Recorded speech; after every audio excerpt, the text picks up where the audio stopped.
Welcome to Heart-Based Tarot. Let's see what messages are coming through. Assessing.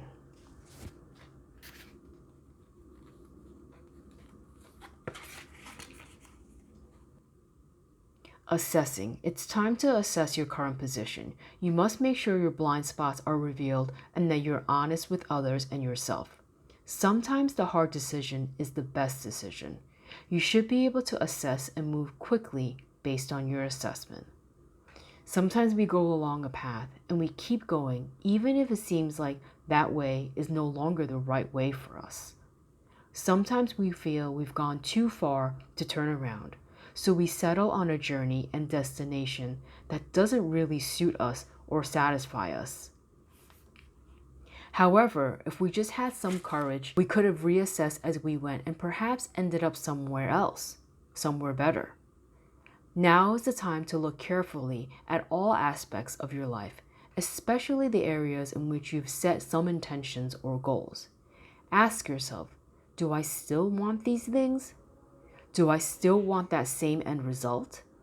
If the answer is no, ask yourself what you can do to maintain momentum and head towards what you now desire.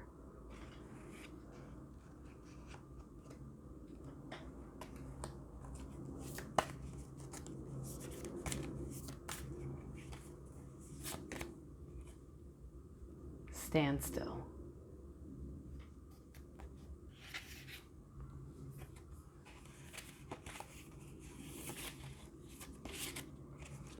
Standstill. Swamplands.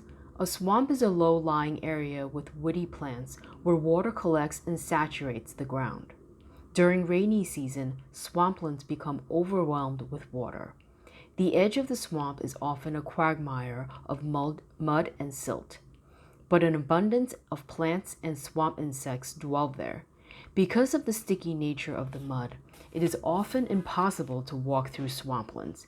Even trying to maneuver with the boat can be difficult and treacherous because of dense vegetation. However, there is great value in swamplands. They act as natural flood control as runoff can be temporarily stored in their basin. They keep the lands around them from washing away. Lush vegetation provides a haven for nesting birds and waterfowl, as well as habitats to mammals such as beavers. The sacred landscape wants you to know if it feels that some area of your life has slowed down or even come to a standstill, you're right. Something is not progressing. Even if it seems that things are flowing, look beneath the surface. Perhaps something is immovable. For the first step to becoming unstuck is to acknowledge where you are. The soul loves truth. In life, you can either say there are no weeds, or you can notice the weeds and begin pulling them out.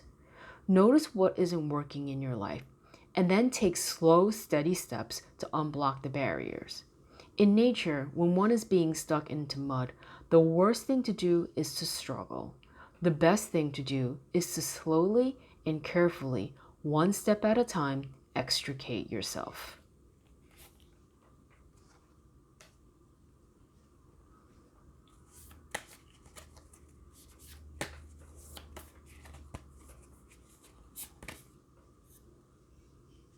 Diving for light.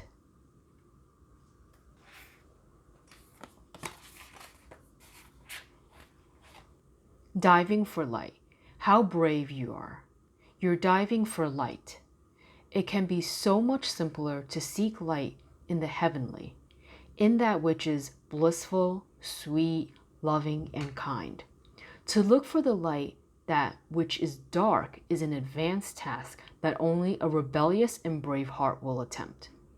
You may not feel that you've taken such a journey by choice, yet you've taken this wise challenge from deep within your soul.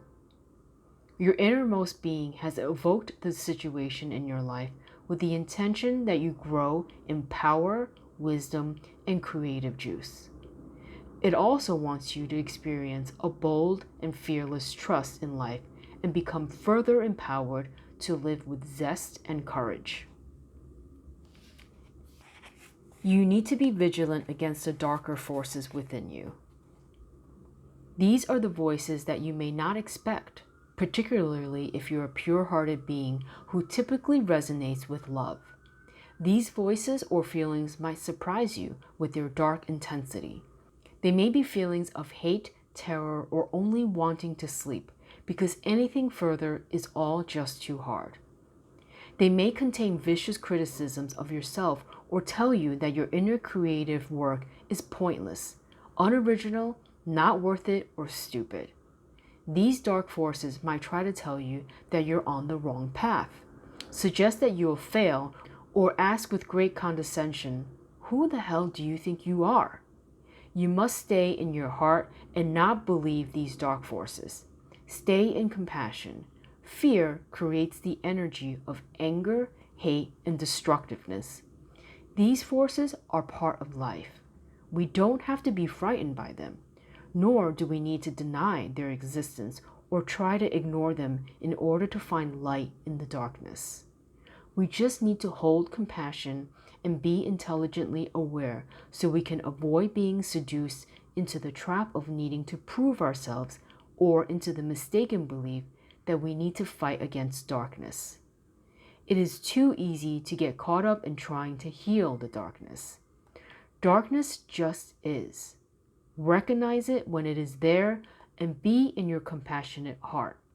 All you need to do is make a choice. Will you stay in your heart, or will you be seduced by darkness and overcome by hate?